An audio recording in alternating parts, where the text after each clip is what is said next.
मानो अपने माँ बाप की इकलौती संतान थी। जब वो सवारी के लिए निकलती तो लोग अपने घरों में दुबक जाते, दरवाजे खिड़कियां बंद कर लेते, दुकानदार अपनी दुकानों के पर्दे गिरा देते, राहगीर अपनी राह से हटकर गली कूचों में चले जाते। अगर गलती से कोई राह में रह जाता तो उनके लिए जहाँ है वहीं औंधे मुंह लौटने का सख्त शाही फरमान था। जो बादशाह के इस शाही फरमान के खिलाफ जाता उनकी आंखों में तपते गर्म सरिये डालने का रूह कपा देने वाला कानून था। एक दिन शहजादी बानो की सवारी उसके ढेरों अंगरक्षकों सहित बाजार से गुजर रही थी। तभी बाजार के दूसरे रास्ते से एक बूढ़े राहगीर ने प्रवेश किया। तेजी से आगे बढ़ते शहजादी के काफिले को जब बूढ़े राहगीर ने अपनी तरफ आते देखा तो उसके पास इतना समय भी नहीं था कि वो भागकर कहीं छुप जाए। वो एक गरीब बूढ़ा मछुआरा था जिसके सिर पर मछलियों से भरी टोकरी थी। टोकरी को फेंक कर औंधे मुंह जमीन पर लेटता तो उसकी सारी मछलियां मर जाती। काफिला उसके पास आ पहुंचा। शहजादी के सिपाहियों ने उसे गिरफ्तार कर लिया। घमंडी शहजादी ने उसको देख अपने सिपाहियों को आदेश दिया इस दुस्साहसी को कैद कर लिया जाए और शाही फरमान के अनुसार 2 दिन बाद इसकी मलिन आंखों में तपता गरम सरिया डाला जाए। इतना सुनकर बूढ़ा मछुआरा थर-थर कांपने लगा और बोला, ए शहजादी, ए मल्लिका, मुझ गरीब मछुआरे की उम्र का लिहाज करते हुए मुझे रहम की बख्शीश दो। पर शहजादी बानो पर बूढ़े मछुआरे की बातों का कोई असर नहीं हुआ। उसने कहा, इस कमबख्त की आंखें फोड़ दो। इतना कहकर वो अपने काफिले के साथ आगे बढ़ गई। बूढ़ा मछुआरा कांपता हुआ माफी की भीख मांगता रह गया। डर के मारे उसके हाथ पैर कांप रहे थे जिससे उसकी मछलियां बिखर गईं। बहते नेत्रों के साथ वो मछलियां उठाने लगा तो शहजादी के सैनिकों ने धमकाते हुए कहा, क्या कर रहा है बदतमीज बूढ़े, तूने रास्ते को खराब कर दिया। तेरे पास इन सब के लिए समय नहीं है। इतने में एक नवयुवक आया और बूढ़े की मछलियां इकट्ठी कर उसके टोकरे में डाल दी। सिपाहियों ने गुस्से में नवयुवक से कहा, चल यहाँ से अपना रास्ता नाप। नवयुवक लड़का मन ही मन शहजादी को सबक सिखाने का निश्चय कर वहाँ से चला गया। शहजादी का खोखला गुरूर तोड़ने की ठान चुका नवयुवक जब खोजबीन करने और अंदर घुसने का रास्ता देखने शहजादी के महल के पास पहुंचा तो उसने देखा वहां बहुत कड़ा पहरा था। कदम कदम पर शहजादी के सिपाही उसके महल की पहरेदारी कर रहे थे। अच्छी तरह से ताक झांक कर वो सही मौके के इंतजार में वापस लौट गया। शहजादी अपने महल के चारों ओर इतना सख्त पहरा रखती थी। रात को जब वो सोती तो उसके कमरे में भी उसके खास पहरेदार पलंग के चारों ओर खड़े होकर उसकी निगरानी करते। फिर एक दिन शहजादी के दिल में पता नहीं क्या आया कि वो अकेली सोने को तैयार हो गई। इसी मौके की तलाश में नवयुवक बहुत दिनों से था। आधी रात को वो महल के सभी पहरेदारों को चकमा देते हुए शहजादी के कमरे में दाखिल हुआ। देखा शहजादी पूरे इत्मीनान से सो रही थी। पूरे कमरे में एक से बढ़कर एक शाही चीजें रखी हुई थीं। तभी उसकी नजर वहां रखे लाल पत्थर पर गई जिसकी चमक से पूरे कमरे में रोशनी फैली हुई थी। उसने चुपचाप वो हीरा उठाया और जिस रास्ते आया था उसी रास्ते महल से चला गया। शहजादी की नींद खुली और कमरे में अंधेरा देखा तो वो घबरा गई।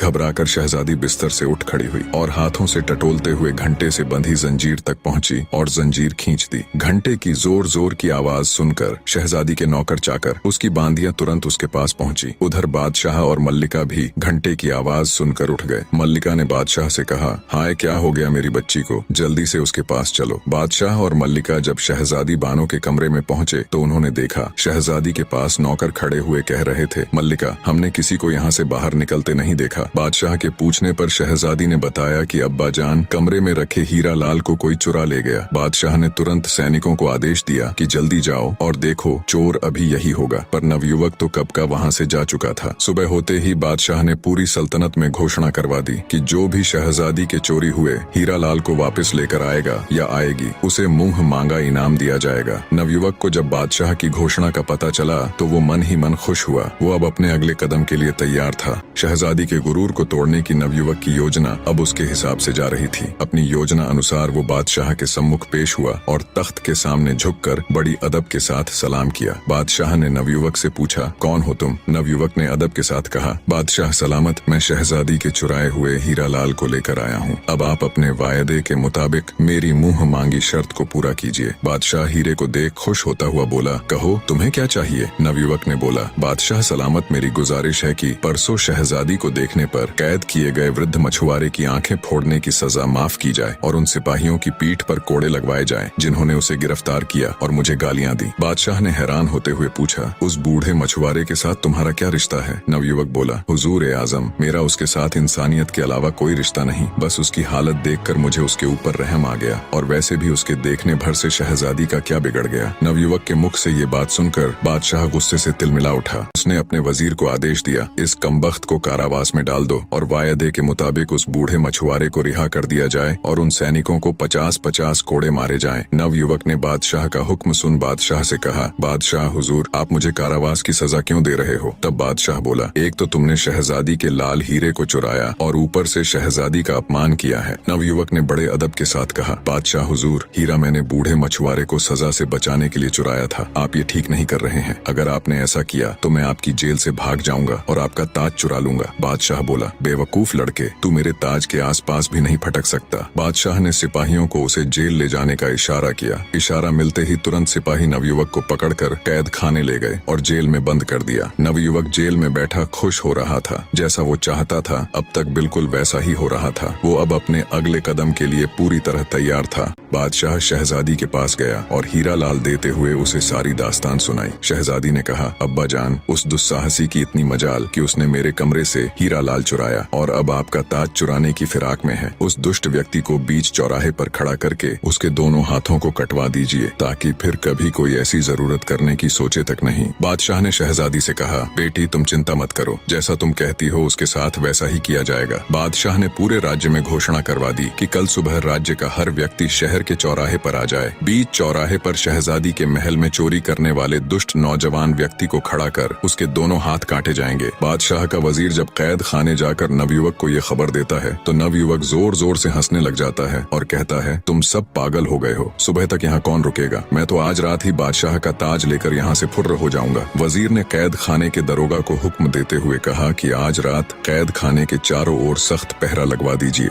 सुबह हुई तो बादशाह ने वजीर को हुक्म दिया, जाओ जल्दी लेकर आओ। उस कमबख्त को उसके हाथ कटते देखने के लिए मैं स्वयं भी बेताब हूँ। वजीर जी हुजूर कहकर तुरंत कारावास की ओर चल दिया। उसने कारावास के दरोगा को कहा, उस नवयुवक को लेकर आओ। दरोगा जब जेल के अंदर जाकर देखता है तो उसे वहाँ सिर्फ हथकड़ियाँ पड़ी हुई मिलती हैं। ये देखकर दरोगा के पैरों नीचे से जमीन खिसक जाती है। वो भागकर वजीर के पास जाता है और बताता है कि हुजूर साहब, वहाँ तो सिवाय हथकड़ियों के कुछ नहीं है। लड़का जेल से भाग चुका है। वजीर बोला, बादशाह सलामत, अब तुम्हें नहीं बख्शेंगे। दरोगा बोला, हुजूर साहब, पता नहीं उस लड़के ने कैसे किया, क्योंकि आज रात तो मैं खुद उसकी निगरानी कर रहा था और थोड़ी थोड़ी देर में जाकर उसको चेक कर रहा था। वजीर बोला, मुझे कुछ नहीं पता, तुम बादशाह सलामत के पास चलो। दरोगा को लेकर वजीर बादशाह के पास पहुंचा और सारा माजरा बताया तो बादशाह का मुंह पीला पड़ गया, जैसे एकदम उसके शरीर से उसके प्राण निकल गए हों। वो आनन फानन में अपने शयन कक्ष की ओर दौड़ा। देखा तो उसका मुकुट भी गायब था। बादशाह को काटो तो खून नहीं।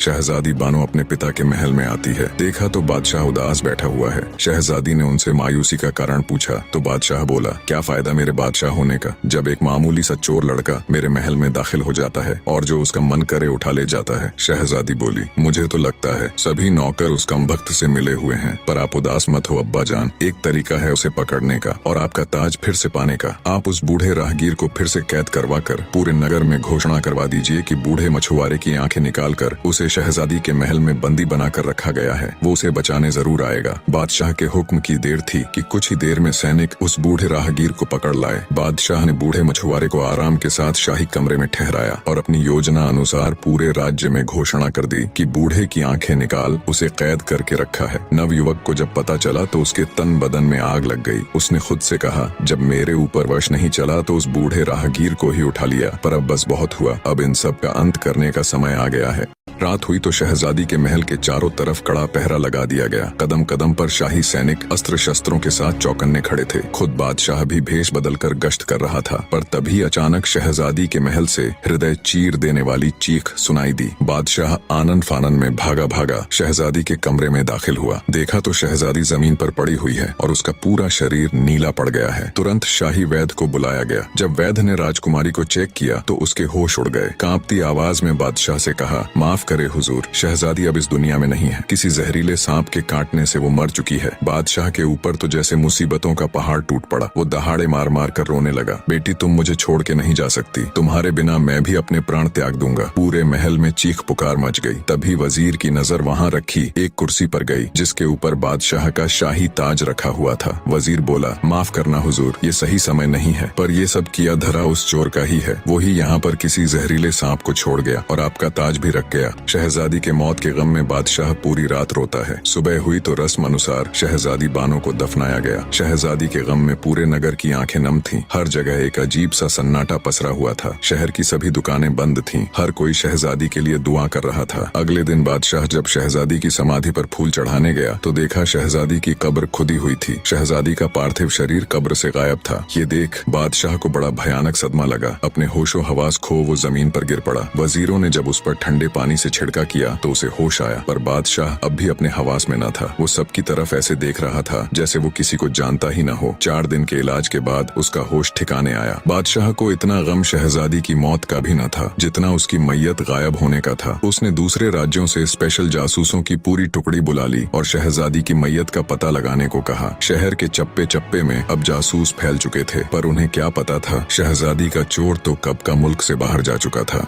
कब्र खोदकर शहजादी की लाश को बाहर निकालने वाला कोई और नहीं बल्कि वो नवयुवक ही था जो शहजादी के गुरूर को तोड़कर ध्वस्त करने की ठान चुका था। शहजादी की लाश को अपने घोड़े पर लिए वो बहुत तेजी से आगे बढ़ रहा था। चलते चलते वो बगदाद शहर के बाहर पहुंच गया। शहजादी की लाश को झाड़ियों में छुपा वो एक संदूक ले आया। संदूक में शहजादी को लिटा शहर के अंदर गया और उसने एक सराय का कमरा किराए पर लिया। जब रात हुई और सब सो गए तो नवयुवक ने बक्से खोला और कुछ मंत्र बोलकर एक सांप बन गया। सांप बने नवयुवक ने शहजादी के काटे हुए स्थान से सारा जहर चूस लिया और फिर से अपने असली रूप में आ गया। कुछ ही समय बाद आहें भरती हुई शहजादी उठकर बैठ गई। उसने पानी मांगा, तब नवयुवक ने उसे पानी पिलाया। पानी पीकर शहजादी के होश कुछ ठिकाने आए तो वो बोली, मैं कहाँ हूँ, तुम कौन हो? मैंने अभी एक बहुत भयानक सपना देखा कि एक सांप के काटने से मेरी मृत्यु हो जाती है, मुझे दफना दिया जाता है। फिर तुम आकर मुझे कब्र से निकालकर एक सफेद घोड़े पर यहाँ ले आए, पर वो सपना एक सपना ना होकर हकीकत था। तुम मुझे यहाँ क्यों लेकर आए? तुम्हारा मकसद क्या है? और इतने सारे सिपाहियों के होते हुए तुम महल में घुसकर चोरी कैसे करते हो? बौखलाई शहजादी ने एक साथ सवालों की बौछार कर दी। तब नवयुवक बोला, सुनो शहजादी, अगर तुम जानना ही चाहती तो मेरा नाम बिन मुस्तफा है। मेरे अब्बा जान बहुत बड़े जादूगर थे जिन्होंने मुझे अपनी विद्या से सांप का रूप बदलने की विधि सिखाई है। मैं तुम्हारे महल में सांप के रूप में अंदर जाता था। जिस सांप के काटने से तुम्हारी मृत्यु हुई थी वो भी कोई और नहीं बल्कि मैं ही था। मैं जानता था सांप के काटे हुए मनुष्य का अगर 3 दिन के अंदर जहर चूस कर निकाल दिया जाए तो वो फिर से जिंदा हो जाता है। ये सब मैंने तुम्हें सबक सिखाने और तुम्हारे खोखले गुरूर को तोड़ने के लिए किया, और अब तुम सदा के लिए मेरी दासी बनकर मेरे साथ रहोगी। यही तुम्हारी सजा है। शहजादी सब कुछ सुन एकदम सन रह गई। उसे कुछ बोलते न सूझा। कुछ देर चुप्पी के बाद शहजादी ने माफी मांगते हुए कहा, मैंने ताकत के गुरूर में चूर पता नहीं कितने ही लोगों का अनिष्ट किया है, मुझे माफ कर दो। पर नवयुवक के ऊपर शहजादी की पश्चाताप भरी बातों का कोई असर नहीं हुआ।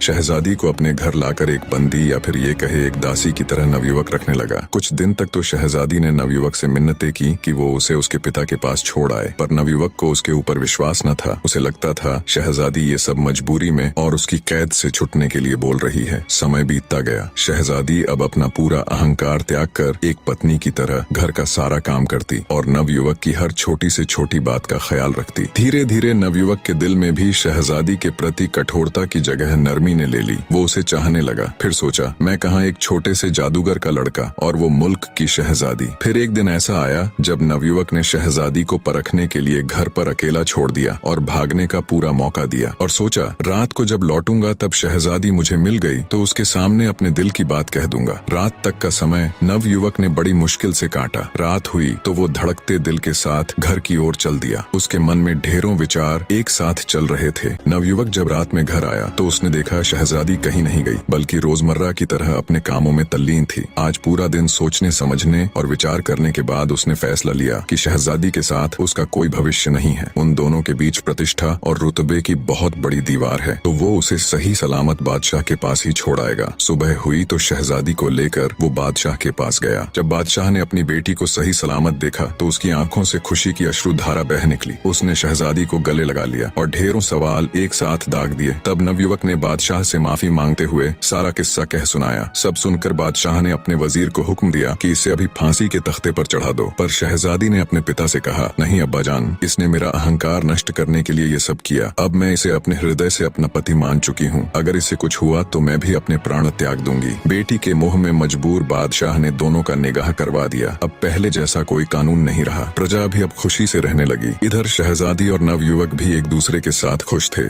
निष्कर्ष, सच्ची शक्ति और महानता केवल बाहरी ताकत, राज या सामर्थ्य में नहीं, बल्कि आत्म साक्षात्कार, विनम्रता और अपने भीतर की अच्छाई को पहचानने में है। शहजादी बानो, जो अपने शक्ति और सौंदर्य के अहंकार में चूर थी, अपनी गलतियों और असलियत को स्वीकारने के बाद खुद को बदलने का प्रयास करती है। नवयुवक, जो पहले केवल प्रतिशोध और सजा के विचार से प्रेरित था, धीरे धीरे अपनी कठोरता और गुस्से से बाहर निकलता है और उसे माफ करके एक नया दृष्टिकोण अपनाता है। यह कहानी यह भी सिखाती है कि सच्ची सजा किसी को शारीरिक रूप से दंडित करने में नहीं है, बल्कि उसे मानसिक और आत्मिक रूप से आत्म सुधार की दिशा में मार्गदर्शन करने में है। नवयुवक का कदम शहजादी को सजा देने की बजाय उसे एक मौका देना यह दिखाता है कि जब किसी व्यक्ति को आत्मग्लानि और पश्चाताप का एहसास होता है तो उसकी सुधार की प्रक्रिया शुरू होती है। इंसानियत की सबसे बड़ी शक्ति सच्चाई को पहचानने, उसे स्वीकार करने और दूसरों के लिए अपना दृष्टिकोण बदलने में है। दोनों पात्रों की यात्रा यह दर्शाती है कि जब हम अपने अंदर की अच्छाई को पहचानते हैं और उसे अपने जीवन में उतारते हैं, तभी हम सचमुच महान बन सकते हैं।